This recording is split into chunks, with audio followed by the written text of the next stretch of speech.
Bismillahirrahmanirrahim. Question number 3. Use synthetic division to find the values of L and M. X plus 3, X minus 2 are the factors of the polynomial. अगर कोई भी चीज़ उसका factor हो तो उसके ऊपर completely divide होता है. Use factor theorem in 9th class. ठीक है, remember. ठीक है, फैक्टर थ्योरम, रिमाइंडर थ्योरम. तो अगर कोई जैसे क्वेश्चन नंबर 2 में 3 is the zero of the polynomial, तो मगर 3 पे डिवाइड करेंगे तो रिमाइंडर जीरो होना चाहिए. तो इसी तरह अगर जीरो ऑफ द पोलिनोमियल हो या वो कहता है कि आर द फैक्टर्स, तो मतलब रिमाइंडर जीरो होना चाहिए. अगर वो कहता है कि ये रिमाइंडर की कोई वैल्यू आएगी तो इट्स मीन कि वो उसका फैक्टर नहीं है. ठीक है, मैं इसको आपकी एग्जांपल भी दे देता हूँ. 4x² plus 2lx plus m.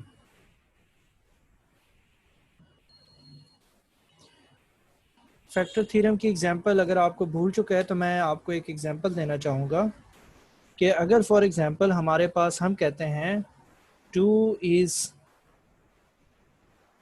Factor of 8, 2 is a factor of 8, तो हमारे पास जो है कैसे, अगर हम इस पर 8 पे 2 डिवाइड करते हैं, 2 4s are 8, तो रिमाइंडर क्या आ गया, 0.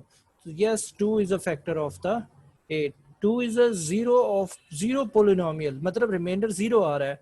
अगर रिमाइंडर 0 आ जाए तो वो उसका जीरो पोलिनोमियल होता है या फैक्टर होता है. अब क्वेश्चन नंबर 3 में जो हमें वो बता रहा है, क्योंकि यहाँ पर हमने फैक्टर थ्योरम, ये रिमाइंडर थ्योरम नहीं यूज़ करना, हमने सिंथेटिक डिवीजन यूज़ करना है. क्वेश्चन है x³ 4x² प्लस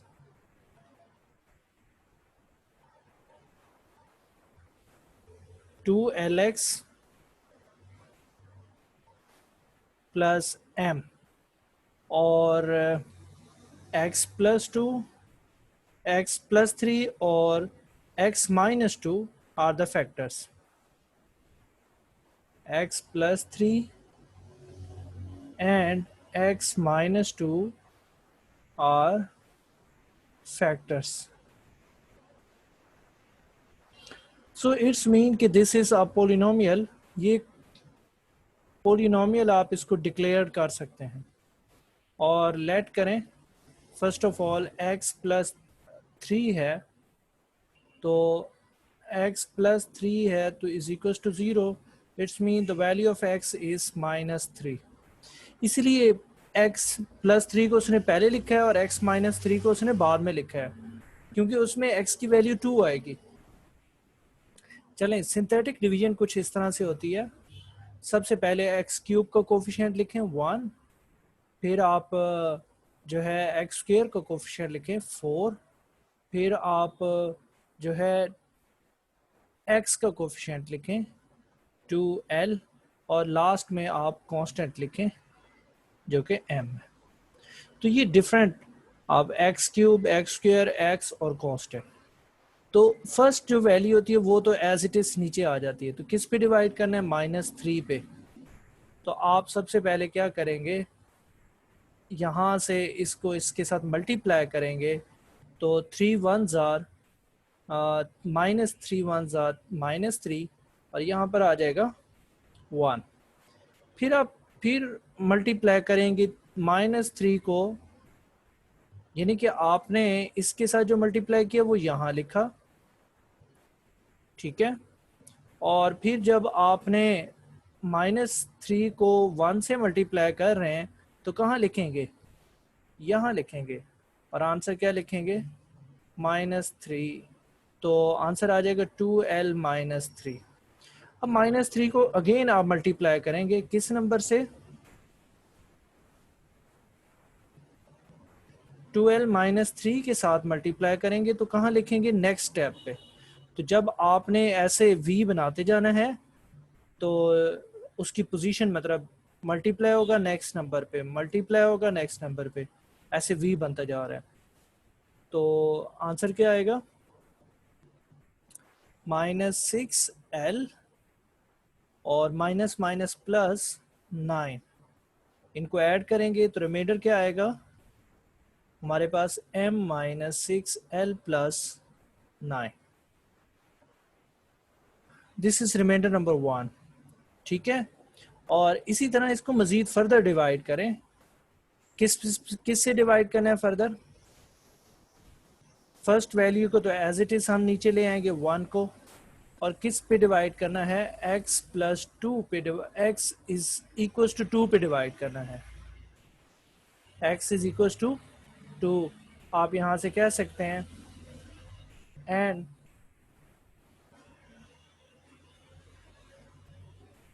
मतलब ये दो वैल्यूज हैं x की, x minus 2 is equal to 0, तो हम क्या लिखेंगे? x is equal to 2। एक ये x की वैल्यू है, और एक -3 थी, उससे डिवाइड कर लिया, अब 2 से डिवाइड करेंगे। तो आप सबसे पहले क्या करेंगे? 2 1s आर 2, तो यहाँ पे वैल्यू आ जाएगी। तो 2 और प्लस 1 क्या हो जाएंगे? 3। आप 2 को 3 से मल्टीप्लाई करें, मैं कलर चेंज कर लेता हूँ। 2 को 3 से मल्टीप्लाई करें, 2 3s आर 6, तो यहाँ पे आ जाएगा 6। वैल्यू क्या आएगी? 2l प्लस 3 हो जाएगा, प्लस 6 माइनस 3 प्लस 3, और लास्ट में क्या होगा? अब ये इसको फर्दर स्टॉप कर दिया क्योंकि दिस इज द रिमाइंडर। अब हमारे पास रिमाइंडर क्या है? लास्ट वैल्यू जो होगी वो हमेशा रिमाइंडर होगी। तो r1 किसकी इक्वल है? r1 is equal to m minus 6l plus 9, और r2 किसकी इक्वल होगा? 2l plus 3। लेकिन अगर आप क्वेश्चन देखें ध्यान से, तो क्वेश्चन में कहा गया है कि -3 and 2 are the factor of this polynomial. इसके फैक्टर्स हैं, ये देखें लिखा हुआ है। तो फैक्टर्स होते हैं तो रिमाइंडर क्या होने चाहिए? 0 होने चाहिए। सो इट्स मीन यहाँ पर हम लिखेंगे सिंस r1 एंड r2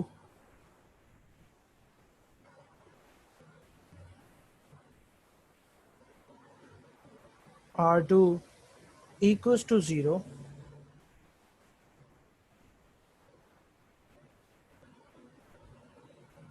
ठीक है।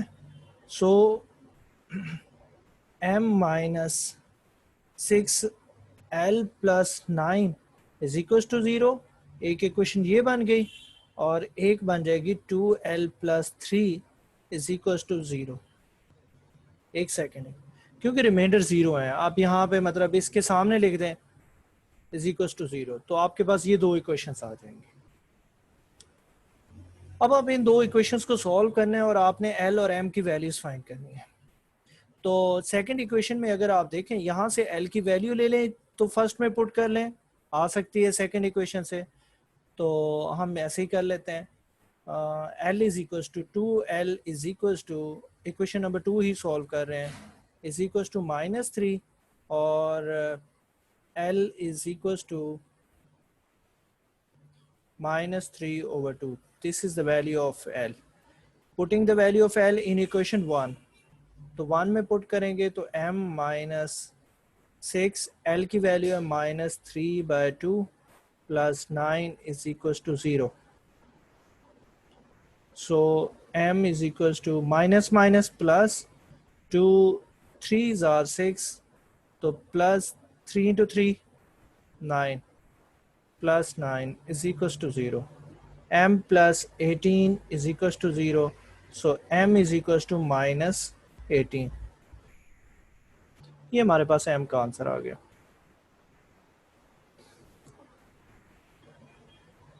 ये सारा हमने क्या किया? सब्स्टिट्यूशन एलिमिनेशन से किया। लेकिन अगर हम प्रीवियस देखें तो हमने स्टार्ट कैसे किया? मैं दोबारा से रिपीट कर रहा हूँ।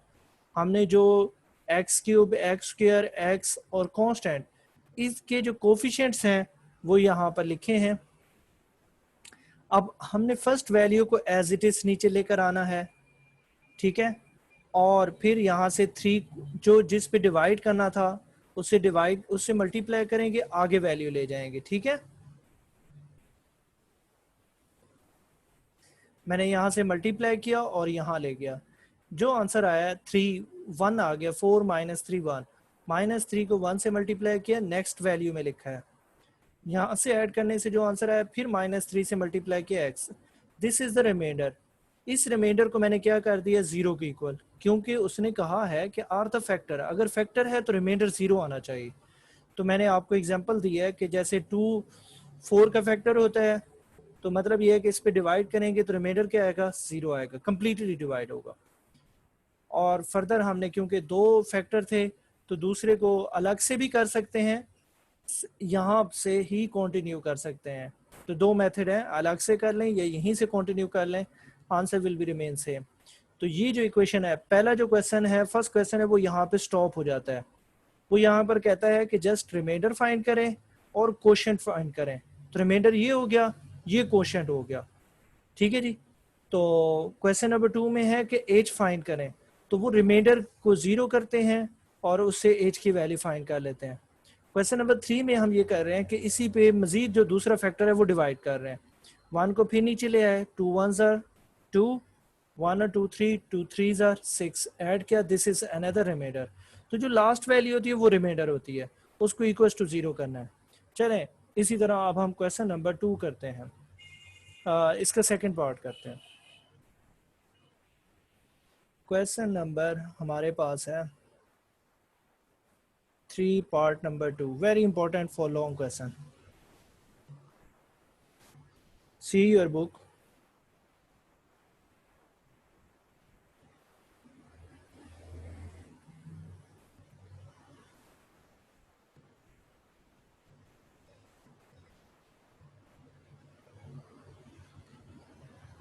जी क्वेश्चन नंबर देखें, x minus one x plus one are the factors of the polynomials.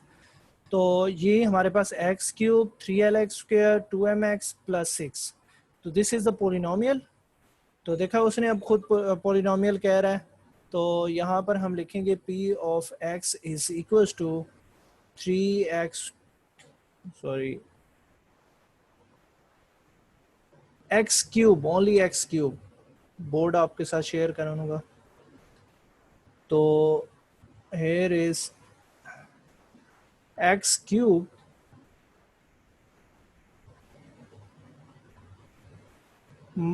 plus 2 minus 3lx square plus 2mx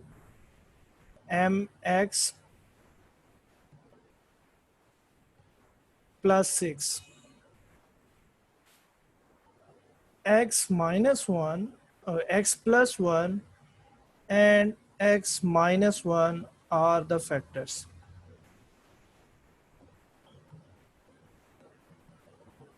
ठीक है, तो क्वेश्चन का ऑर्डर हमने वही रखना है या चेंज भी कर सकते हैं। x minus one, x plus one, ये दो फैक्टर्स हैं, उसने बता दिए हैं, यहाँ माइनस और यहाँ पे प्लस। तो ये दो फैक्टर्स हैं, तो लेट x की वैल्यू फर्स्ट क्या होगी, let x minus one, x minus one is equal to zero, तो x की वैल्यू आ जाएगी 1, और दूसरी वैल्यू x की आएगी x plus one is equal to zero, तो x is equal to minus one.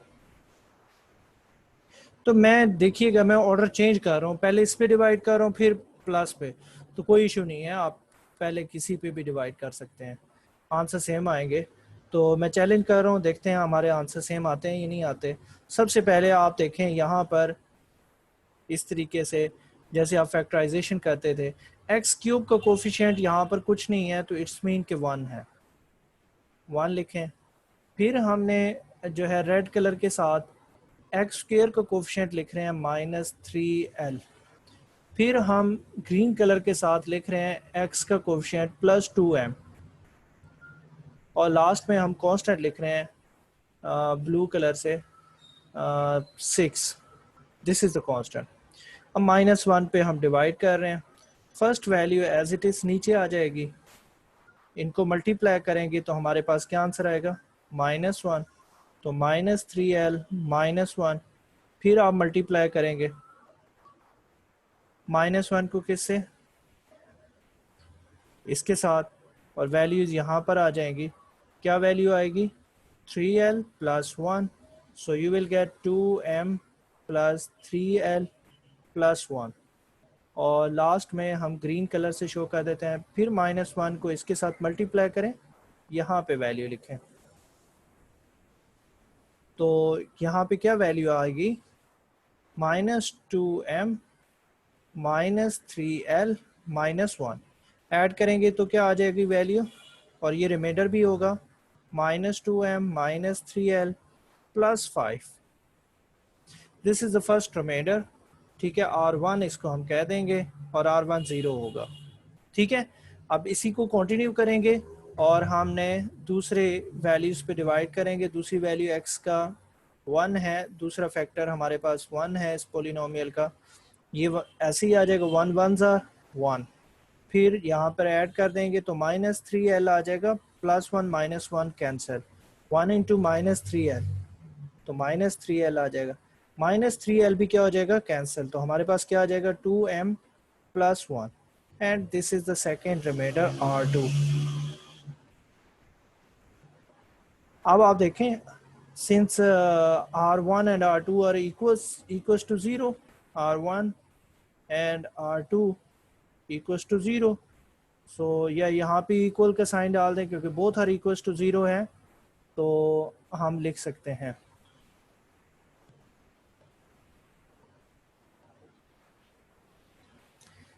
R2। So equation 1 and दोनों 0 के इक्वल हैं, तो हम ऐसे भी लिख सकते थे, ऐसे भी लिख सकते थे, since R1 is equal to 0 and R2 भी इक्वल टू 0 है। R1 इक्वल टू 0 है तो इक्वेशन क्या बनेगी? 2m minus 3l। मैं ऐसे एक्चुअली दो इक्वेशंस बनाना चाहता हूँ, मैंने इसलिए सेपरेट सेपरेट लिखा है। Equal to 0, it's equation number 1, and 2m plus 1 is equal to 0, it's equation number 2। 2 को ही सॉल्व करें तो 2m is equal to -1, so m is equals to -1 by 2। Okay students, ये मेरे पास किसकी वैल्यू आ गई? m की वैल्यू आ गई है।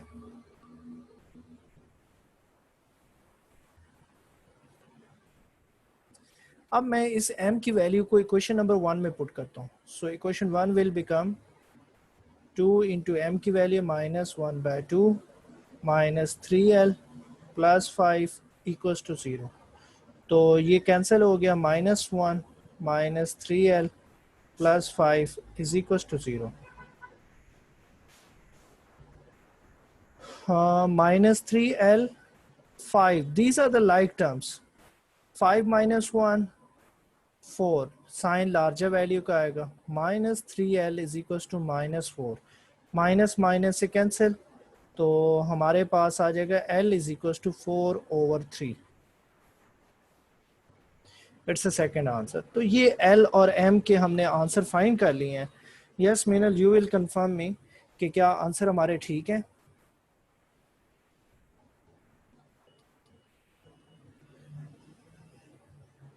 जी सर। Congratulation to you.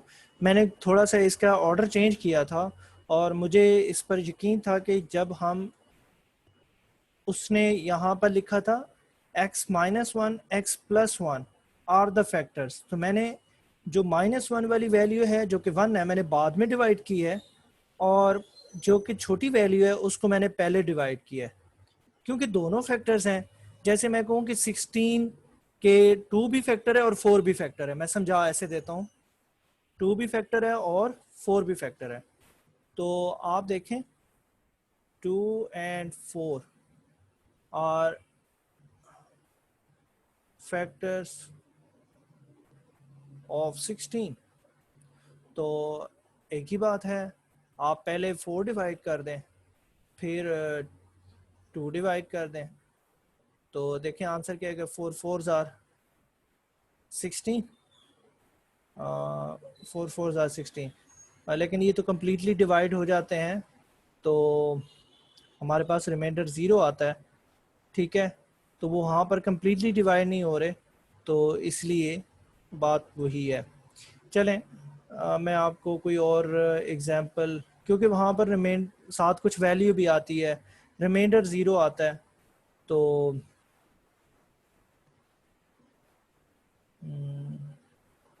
ओहो, ये देखें ना, पहले 2 का टेबल डिवाइड करें, 2 8 जार, फिर 4 का टेबल डिवाइड कर दें, 4 2 जार, तो रिमाइंडर अभी देखें 2 मजीद डिवाइड हो सकता है, लेकिन मैंने फिलहाल आपको समझाना चाहता हूँ 2 एंड 4 पे डिवाइड किया।